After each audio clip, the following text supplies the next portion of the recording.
നിങ്ങളുടെ favourite shows ഇനി ഒരിക്കലും മിസ്സാവില്ല. ഇപ്പോൾ C5 കാണും നിങ്ങളുടെ ഫേവറേറ്റ് ഷോസ് തികച്ചും സൗജന്യമായി. വീണ്ടും പ്രശ്നം ഉണ്ടാക്കാനാണോ വന്നത്? പ്രശ്നം ഉണ്ടാക്കാനാണെങ്കിൽ ഞങ്ങൾ വരില്ലല്ലോ. ഞങ്ങളുടെ ഭർത്താക്കന്മാരെ പറഞ്ഞു വിട്ടിട്ട് എന്തെങ്കിലും പ്രശ്നമാവൂന്ന് കരുതിയ ഞങ്ങളായിട്ട് തന്നെ വന്നത്. ഇപ്പൊ എങ്ങനെയുണ്ട്? ആശ്വാസമുണ്ട്. ഞാൻ മോളെ കാണണമെന്ന് പറഞ്ഞത് ഒരു കാര്യം പറയാനല്ല, അപേക്ഷിക്കാനാ എന്ന് പറയുന്നതാ ശരി. എന്താച്ചാ?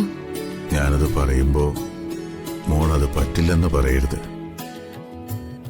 അതാ ഞാൻ അപേക്ഷയെന്ന് പറഞ്ഞത്. അച്ഛൻ എന്തായാലും പറഞ്ഞോളൂ. ഞാൻ ഏറ്റവും കൂടുതൽ വേദനിച്ചിട്ടുള്ളത് എന്റെ മക്കളെ കുറിച്ച് ഓർത്ത് മാത്ര. കുറെ കാലം നന്ദന്റെ കാര്യം ഓർത്തായിരുന്നു. ഇപ്പതേ സ്നേഹ. നന്ദന്റെ തിരിച്ചുവരവിന് മോളാ കാരണമായത്. ഇപ്പൊ അതുപോലെ എന്റെ സ്നേഹമോളെ എനിക്ക് തിരിച്ചു വേണം. മോള് തന്നെ അവളെ കൂട്ടിക്കൊണ്ടുവരണം. ഞാനിത് നന്ദനോടോ സച്ചിയോടോ സന്ദീപിനോടോ പറഞ്ഞ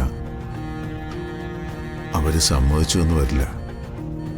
അതാ ഞാൻ മോളോട് പറയുന്നത്. അച്ഛാ, ഞാൻ എങ്ങനെയാ? ധനുഷിനെ കുറിച്ച് എല്ലാം അച്ഛൻ അറിയാവുന്നതല്ലേ? അവന്റെ കൂടെ അവൾ ഇറങ്ങിപ്പോയി വിവാഹം കഴിച്ചതിന്റെ ദേഷ്യത്തിലാ ഇവിടെ എല്ലാവരും. അച്ഛന് ഇങ്ങനൊരവസ്ഥ വന്നതോടുകൂടി ദേഷ്യം ഇപ്പൊ ഇരട്ടിയായി കാണും. ദേഷ്യത്തെക്കാളും തകർന്നു പോയിന്ന് പറയുന്നതാവും ശരി. അവരോട് ഞാൻ എങ്ങനെ ഈ കാര്യം പറയുന്നത്? അവരുടെ മാനസികാവസ്ഥയൊക്കെ എനിക്ക് മനസ്സിലാവും. ഞാനും അതേ അവസ്ഥയിൽ തന്നെ ആയിരുന്നു. ഈ കിടക്കയിൽ കിടന്നുകൊണ്ട് ഞാൻ അവളോട് ദേഷ്യം കാണിച്ചിട്ട് എന്താ കാര്യം? അമ്മയില്ലാതെ ഞാൻ വളർത്തിയതാ അവളെ. അത്ര വേഗം എനിക്ക് അവളെ തള്ളിക്കളയാൻ പറ്റൂ? ഈ മരണക്കിടക്കയിൽ ഞാൻ അവളോട് വാശി കാണിച്ച ചിലപ്പോ ഇനി ഒരിക്കലും അവളെ കാണാൻ പറ്റിയെന്ന് വരില്ല.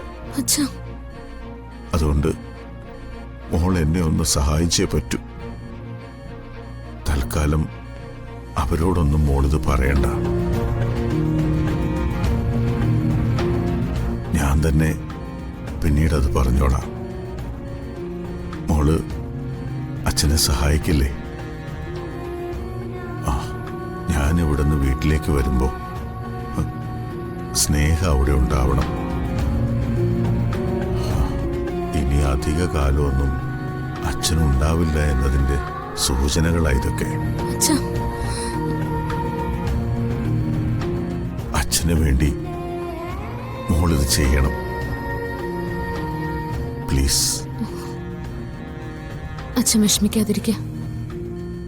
അച്ഛൻ നെല്ലിശ്ശേരിയിലേക്ക് വരുമ്പോ സ്നേഹ അവിടെ ഉണ്ടാവും.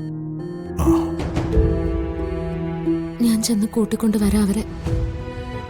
മോളോട് സ്നേഹയ്ക്ക് ചിലപ്പോൾ ദേഷ്യം ഉണ്ടാവും.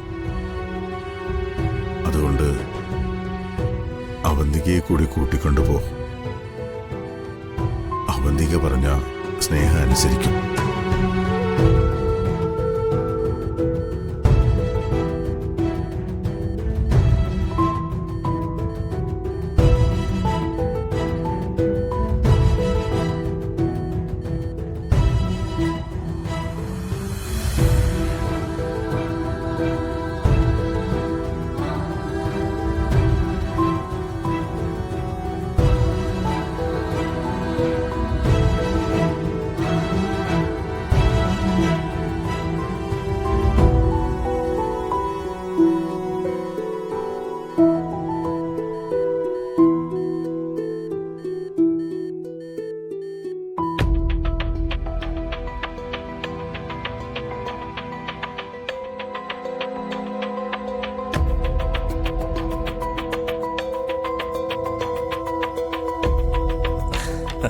പാലും പഴവും ഒക്കെ തരുന്നതാണ് ശരിക്കും ചടങ്ങ്.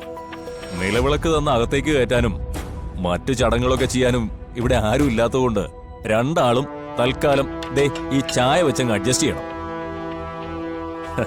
ഈ ചായയോടെ ആവട്ടെ നിങ്ങളുടെ ജീവിതം തുടങ്ങുന്നത്. സ്നേഹയ്ക്ക് ഈ വീട് ഇഷ്ടപ്പെട്ടോ? തൽക്കാലത്തേക്കാണെങ്കിലും ഭാഗ്യത്തിനാ ഇങ്ങനൊരു വീട് ഒത്തു കിട്ടിയത്. ആ, നിങ്ങളിവിടെ ഇരിക്കെ, ഞാൻ നോക്കാം. ചിലപ്പോ സ്നേഹയുടെ വീട്ടിൽ നിന്നാവും. എന്ത് ബഹളം കേട്ടാലും നിങ്ങൾ പുറത്തേക്ക് വരണം. ഇത് ഞാൻ കൈകാര്യം ചെയ്തോളാം. മൂർത്തി, ഞാൻ നോക്കാം.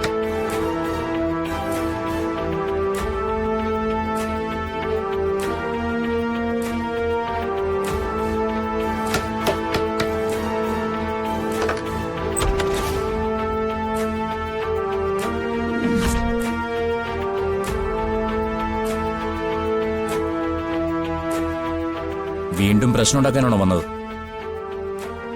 പ്രശ്നം ഉണ്ടാക്കാനാണെങ്കിൽ ഞങ്ങൾ വരില്ലല്ലോ. ഞങ്ങളുടെ ഭർത്താക്കന്മാരെ പറഞ്ഞു വിട്ടിട്ട് എന്തെങ്കിലും പ്രശ്നമാവൂന്ന് കരുതിയ ഞങ്ങളായിട്ട് തന്നെ വന്നത്.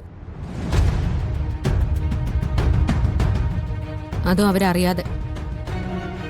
നീ എന്താ സ്നേഹം ഇങ്ങനെ നോക്കുന്ന?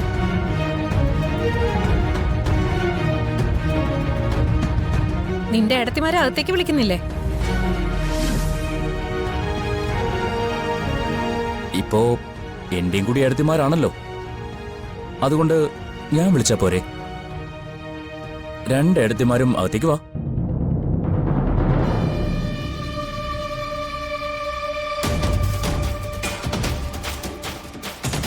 ആ, ഇരിക്കാം.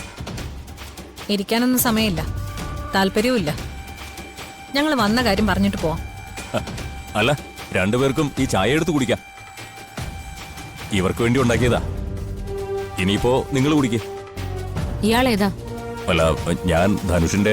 ആരായാലും ഒന്ന് പോവാവോ? ഞങ്ങൾക്ക് കുറച്ച് സംസാരിക്കാനുണ്ട്. അല്ല, അതിപ്പോ മൂർത്തി.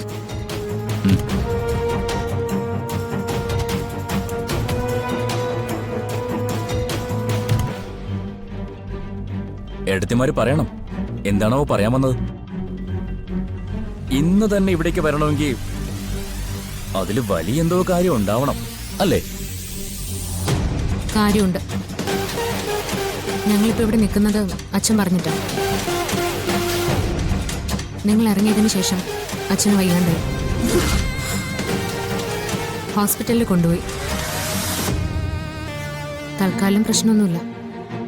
എങ്കിലും അവിടെ വെച്ച് അച്ഛൻ എന്നോട് ആവശ്യപ്പെട്ടൊരു കാര്യമുണ്ട്.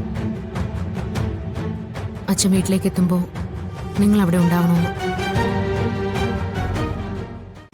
ഡൗൺലോഡ് ചെയ്യൂ C5 ആപ്പ്. കാണൂ എല്ലാ എപ്പിസോഡുകളും സൗജന്യമായി.